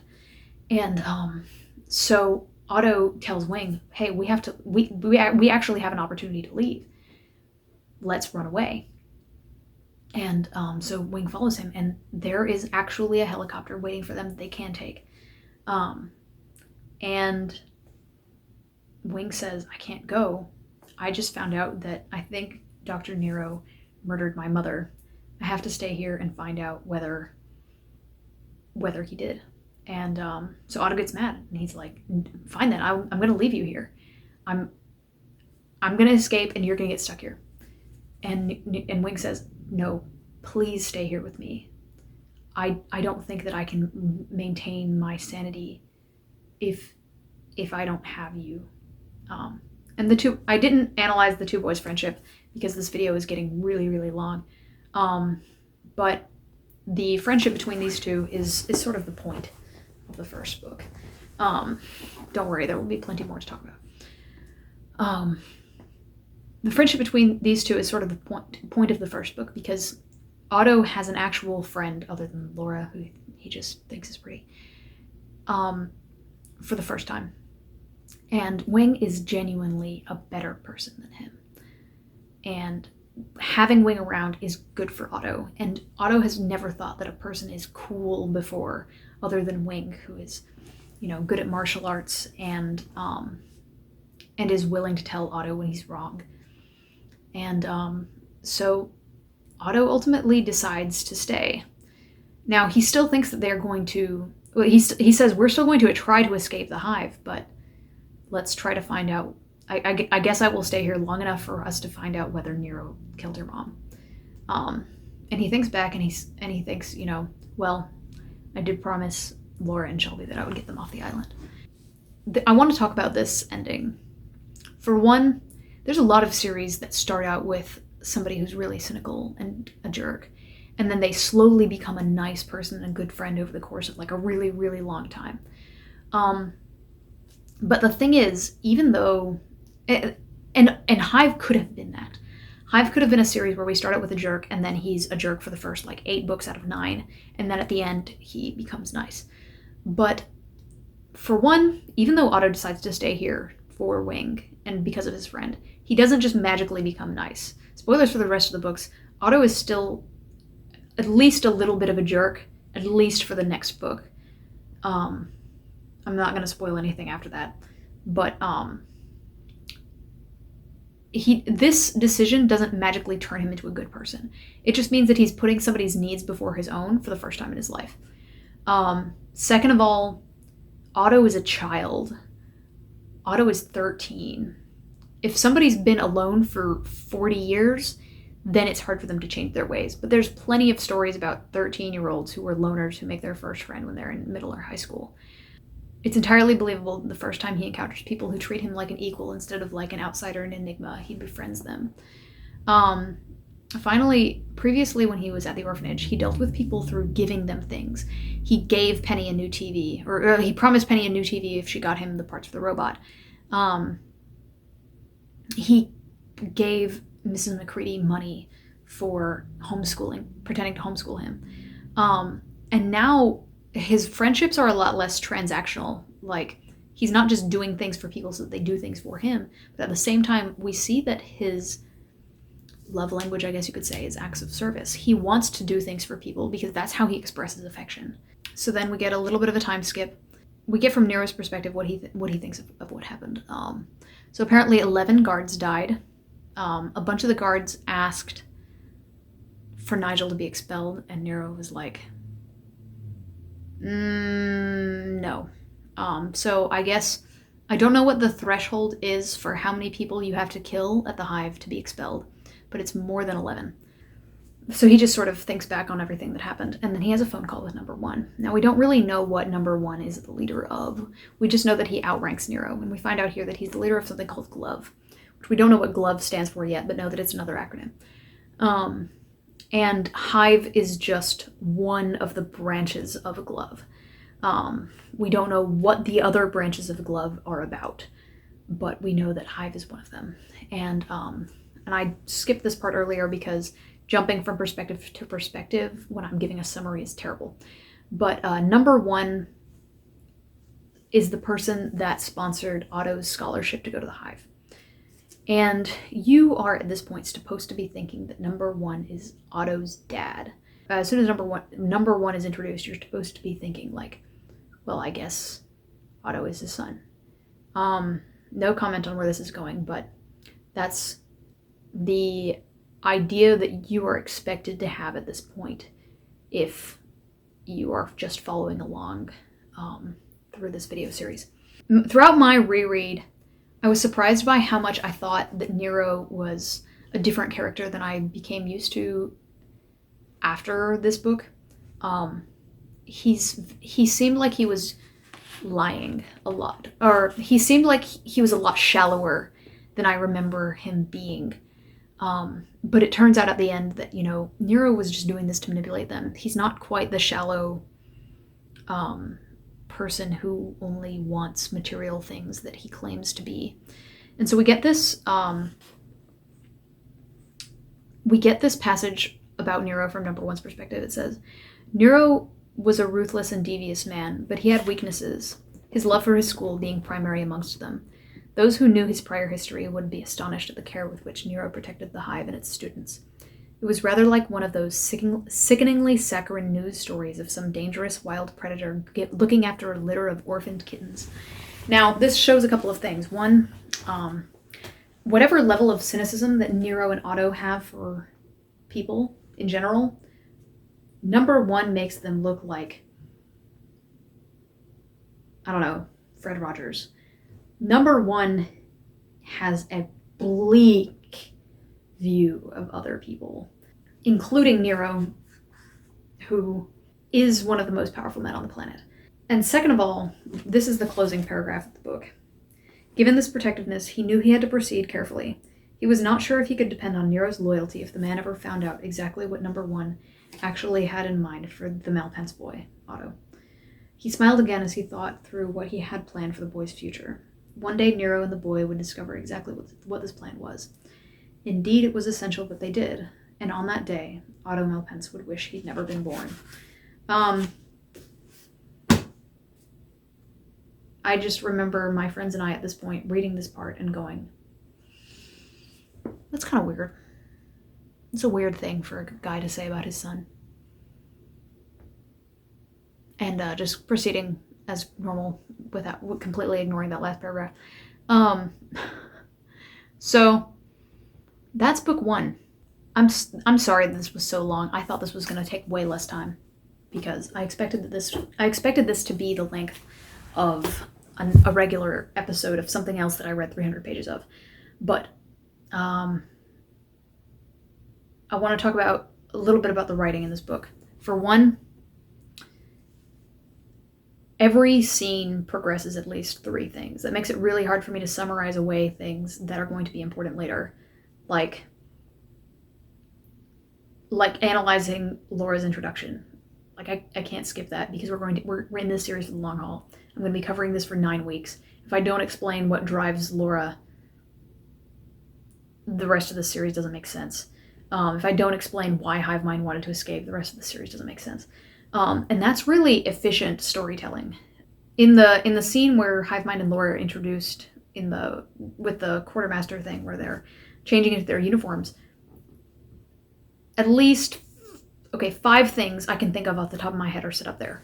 1, we introduce Laura and we find out that she's nice and she likes robots. 2, we introduce Hive Mind. We find out that he's not happy at the Hive and he wants to escape. 3, we talk about the uniforms and seed the idea of using the laundry chutes as a way to escape. 4, Shelby complains about having to wear this stuff, which is part of her whole Valley Girl disguise. 5, we find out that Otto likes robots or knows something about technology. That scene is like 3 pages long. That's really, really efficient. And it's very impressive because, like I said, this book is 90% exposition, and it feels completely different from the rest of the series. My phone died, so I have to spend the rest of the video sitting in the floor. Anyway, so I want to talk about the idea of a shonen. In the West, we have this concept of, like, you have early reader books, which come immediately after toddler books, which is like elementary school. And then you have middle grade, which is like 4th grade through 9th grade, which is what HIVE is. And then you have young adult, which is like late high school, early college. And then you have new adult, which is like late college. And then you have adult literature. I am an anime fan, and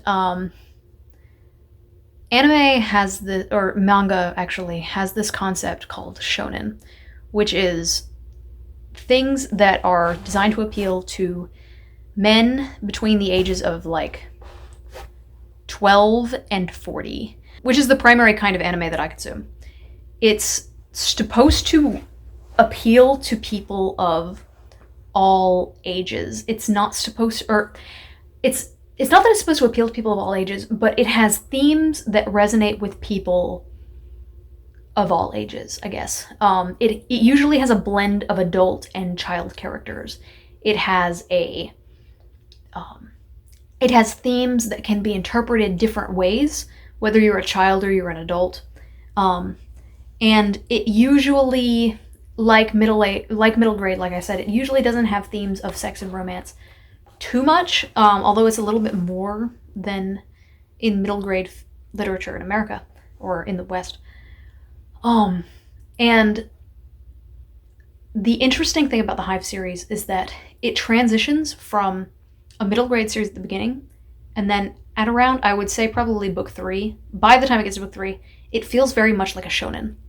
And I feel like I'm promising something on the behalf of this series that is going to come later, but I really want to talk about it.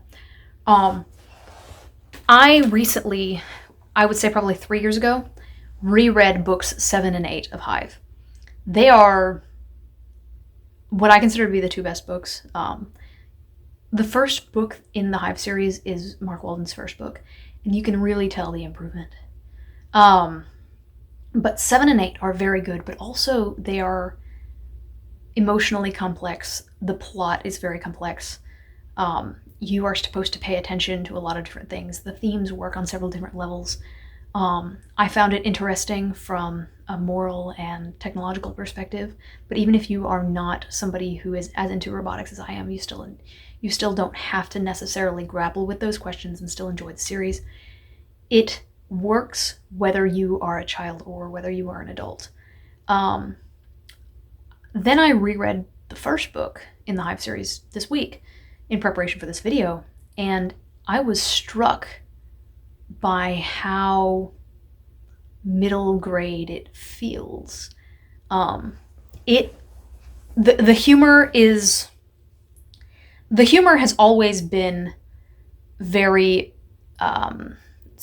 based in sarcasm and being mean to people, but it's even meaner here, and it's more base level. The later books have profanity. This one does not. But generally, just the feel is a bit more. Just the way this book feels, it feels like a children's novel, whereas the later ones feel like a novel with children in it. There is potentially going to be a TV show of Hive. Now, I waited for the movie that was supposed to come out in 2011 for 10 years. So I have no faith in there ever being a TV show that comes out. But if they do make a TV show, I would be very interested. I would watch it. Even though I am an adult, because I think of this series as being something that works on multiple levels. But this book kind of didn't. And I can't fault it for that. This book was written at a time where everybody was trying to be J.K. Rowling. This book was supposed to laser focus in on a middle grade audience. Mark Walden wrote something in an interview later that I read that completely shattered my enjoyment of YA fiction forever. He said, "I made The Hive to be as appealing as possible to children who are reading it, because the idea that you are picked for who you are, that you get all this attention that you don't get at Hogwarts, that the teachers know about you, and that the teachers are manipulating you into having the friends that you are supposed to have, and the idea that you're meeting the people you're supposed to meet, and they know about your talents and they want you. That is something that is appealing to audiences. That's something that's appealing to children on a basal level." And I think I actually took a break from the series at that point because I felt so manipulated. I felt so betrayed. But that's how fiction for children works. They want you to want to be in it. It's wish fulfillment. Now later books, not wish fulfillment.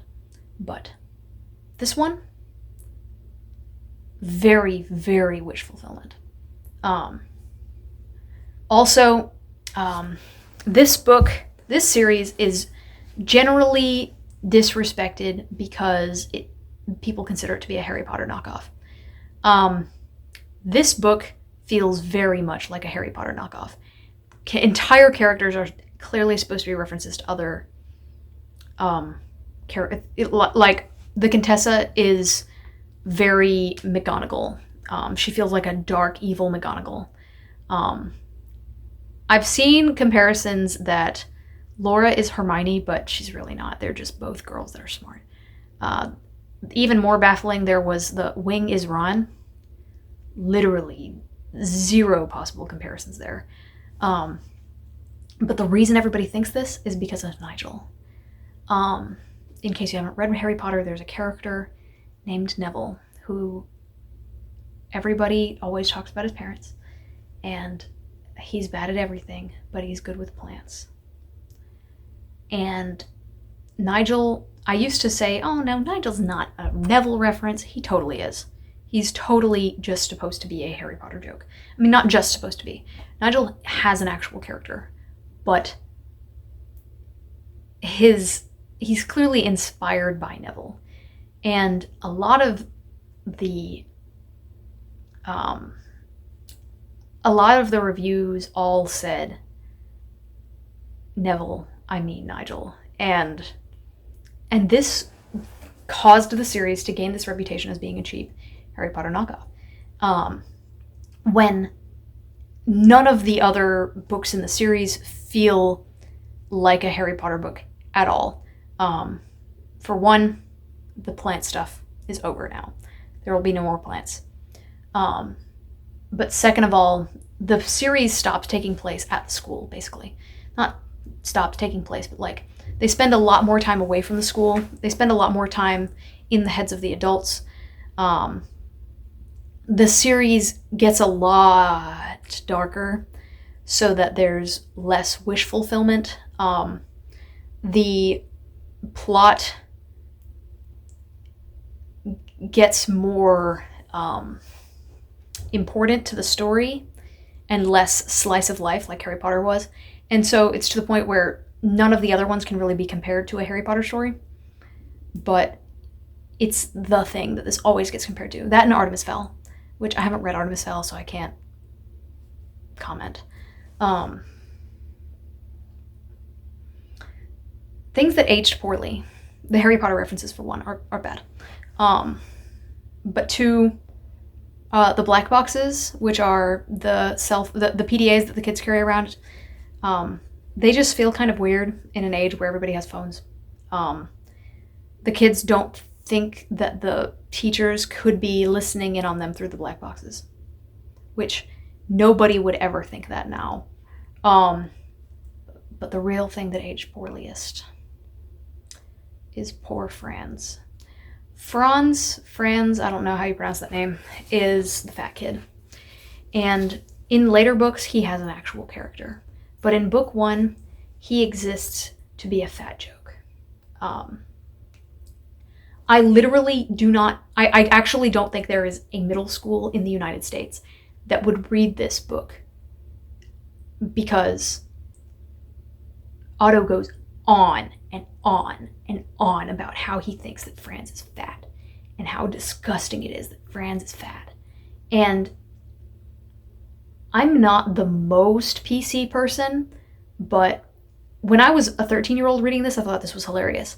I went back and read this as an adult. I was actually uncomfortable. And this, after a couple of books, Mark Walden stops making fun of Franz for being fat. And I'm very glad, because it's mean.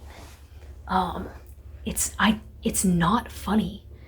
And I did think that it was funny when I was in middle school, and my friends thought it was funny. But nowadays it just doesn't work. And I couldn't even, I tried to put myself into the headspace where I thought that these jokes about Otto seeing Franz naked in his mind's eye and stuff, I tried to make myself think it's funny. I can't. So yeah. Finally, I want to talk about some differences reading this as an adult. I did say this one feels the most juvenile. All of the things that I talked about really admiring about the series at the beginning, almost none of them are present in this book. But second of all, as an adult, I've been exposed to the idea that the voice that the narrator uses is their thoughts and is not gospel. You know, when I read this book the first time and Otto was thinking about how he's the most wonderful, smartest, the best, I thought, oh, okay, well, this must be because Otto is very smart and is the most wonderful and the best. Got it. Okay, moving on. Now, as I'm reading it, I see that it is Otto thinking that, well, I see this and I glean from it, okay, Otto is a person who is full of himself.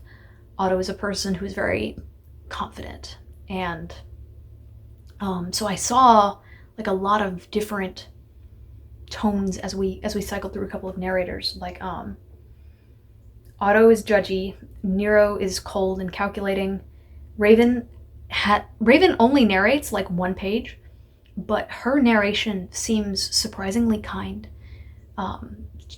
She's a person who basically exists to be a violence machine, but she seems actually pretty nice. Number 1, our final narrator in this book, is a jerk who sees people in the worst possible light. These are all things that completely went over my head when I read this for the first time when I was 13. And if you are watching this and you are 13 or younger or slightly older, pay attention to that. It's something that a lot of books use, and I didn't recognize it until very recently. It's a very powerful way of analyzing characters. There was a lot that I did not get to in this video. And I'm not going to keep talking because this is long. But there's a couple of characters, like I didn't analyze Wing as probably as much as I should, but we'll get to him next book. Shelby also, I did deliberately decide not to analyze Shelby because she actually narrates a little bit in book 2. And it's much easier to talk about her when we can actually see what's going on inside her head. So yeah, feel free to write in, but I do have to put in some ground rules. So next week, next Friday, the final book in the series, Bloodline, will come out.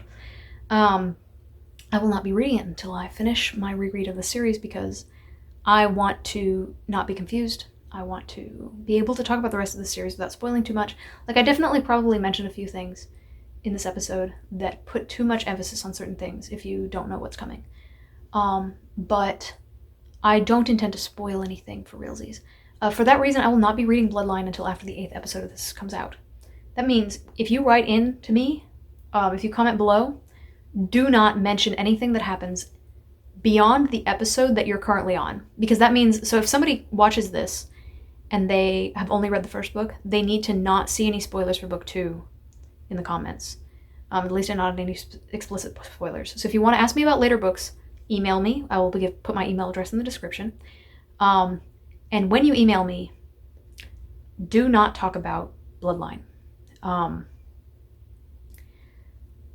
I've talked about how this is a book for kids, and I'm not a kid. But I do actually care. I do not want to be spoiled.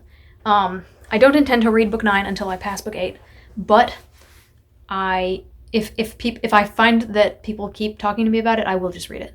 But that doesn't mean that you should tell me about it. So yeah. So I'm going to have a discussion question. What is a piece of media? What is your favorite piece of media, whether it's a movie or a book or a video game, that uses wish fulfillment as a plot device? Now, wish fulfillment, in case you don't know, is when you have a character who goes through something that is designed to make you want to be there. So like Harry Potter is wish fulfillment because you, the audience, want to be able to do magic and you want to go to a magic school. What is another piece of media other than HIVE that uses wish fulfillment to make you want to be part of the story? Write your answers in the comments, email in, or message me on Tumblr or over Discord. Yeah, and then if you send me an answer, I will read it in the next episode. So, yeah. The next book we are covering is the Overlord Protocol, which is the first real HIVE book, and one where it's not just all about them going to classes. Also known as the one where they go to Japan. See you next week.